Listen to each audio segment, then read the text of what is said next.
Hello everyone, you're watching women'sentrepreneurs.com.au and today I'm interviewing Nicole Kersh from For Cabling. Thank you so much for having us. Can you tell us a little bit about your company? Cabling is an online wholesaler of server racks and cables. Correct me if I'm wrong, but I think that's a very male-dominant industry, which you are in. Yes, there's not too many of us women at all. So how did you learn to handle these men you're surrounded by? Well, I think the beauty of being online is that it takes that whole face-to-face contact away.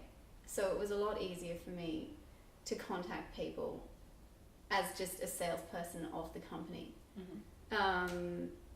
because it's traditionally male dominated, but quite an older generation of men who really are not in that woman's lib time headspace, So it was very difficult. And so you still have to sign those emails, so they still see your name. So they see my name, but they just think that I work there. Oh, okay. That I'm just, a salesperson or not the fun. A secretary or something, okay. And it was a lot easier for them to get their head around that. It's interesting meeting those people now because they'll often ask, at trade shows or at events, so where's the boss, or is your father here, or things like that.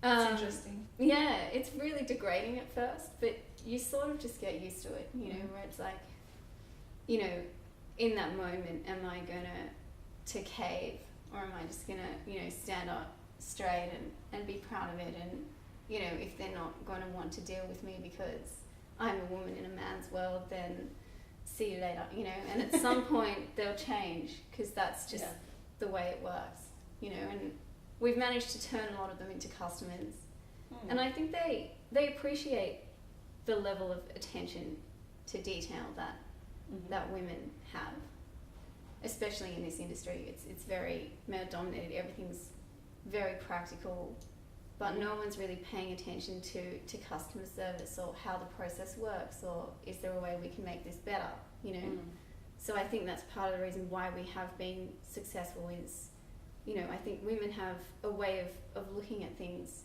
and making them better. The company is one of the most successful companies in Australia, and it's growing, one of the fastest growing. So you are a very young woman entrepreneur. So I'm very curious, what type of skills did you use, or how did you learn all the skills you needed to run a successful business in this space as a woman? I studied interior architecture, so something completely different, but never landed up finishing because work commitments and all that. I think I read a lot of books at the time. It was something I always wanted to do. I always wanted to have my own business. I never really wanted to work for anyone. I think reading and talking to people, reading websites, startup websites, where other people can give advice on their own personal experience. Because I think, you can study as much as you want, but at the end of the day, if you don't have personal experience or someone who has been there, it's going to be difficult to apply the knowledge practically. So you got inspiration from other people? Yeah, learning from them. And did you contact these people? Did you have a personal relationship with any of these people you learned from? Or? No, just reading. Just reading. Yeah, reading their blogs, reading online, reading magazines, just trying to work out how to do it, on the run. As a woman, what type of challenges did you have to face in the entrepreneurial space? Being young at the time, I was 21 at the time, and I had no experience. I didn't have a degree, I didn't have really anything behind me. It was really hard for people to take me seriously.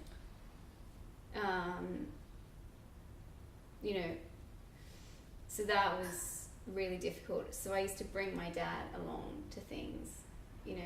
trade shows, meetings.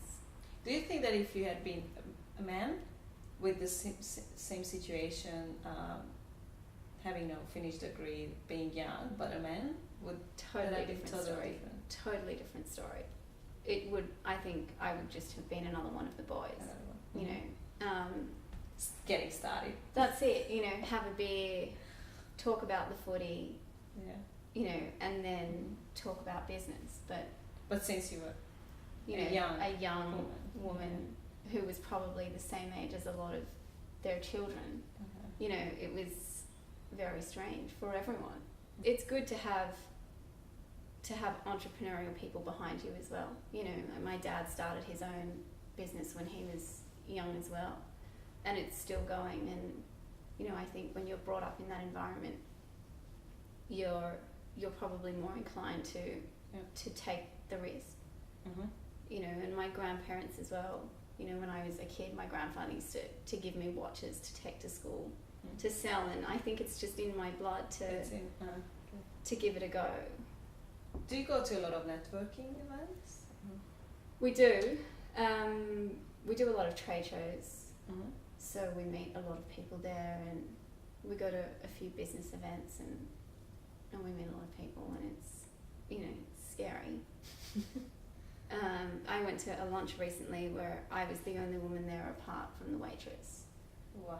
You know, and that was quite shocking.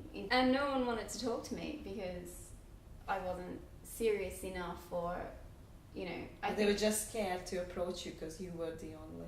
That's it, you know. That must be a bit strange for the man as well, if you think about it. That's the only woman, she's going to think, what do I want? You know? That's it, you know, and vice versa as well. It's difficult sometimes where I'm like, okay, what's going on? Are you still learning to deal with situations like that? Yeah, I mean, I went through this phase of wearing a wedding ring. I'm not married, and I went through this phase of wearing a wedding ring just so that, you know, I knew that when I was having conversations as the only woman there, it would be less... I completely understand. You know, less sleazy, more about learning, more about business, or even just, you know, chit chat. You know, and then then people started asking me, you know, how many kids I had, and I took. Did you make up a story of your husband? You know, I had, you know, triplets and octuplets. Investment banker husband. That's it. You know, it's terrible. And then it's like, well, what's wrong with you? You know, how could you not? Yeah. So I took the wedding rings off. I divorced myself, and you know, now I'm just taking whatever comes my way at these events. You know, and hoping that the people are sincerely interested and not afraid to talk to me. You look very balanced to me. How do you manage to keep that balance? With you must be working a lot. A lot less than I used to. Okay. I think I spent, you know, 5-6 years working ridiculous hours and just, you know, being completely burnt out. And it's not healthy at all. You know, just...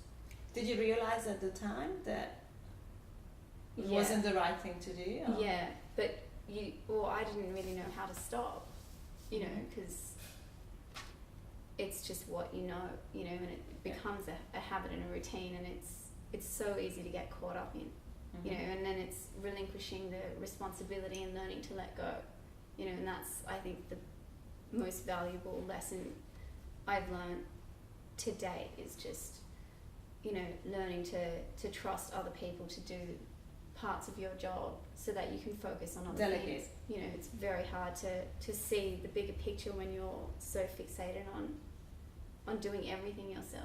Thank you very much. You watched Women as Entrepreneurs with Orsi and Nicole. Thank you. See you next time. Bye.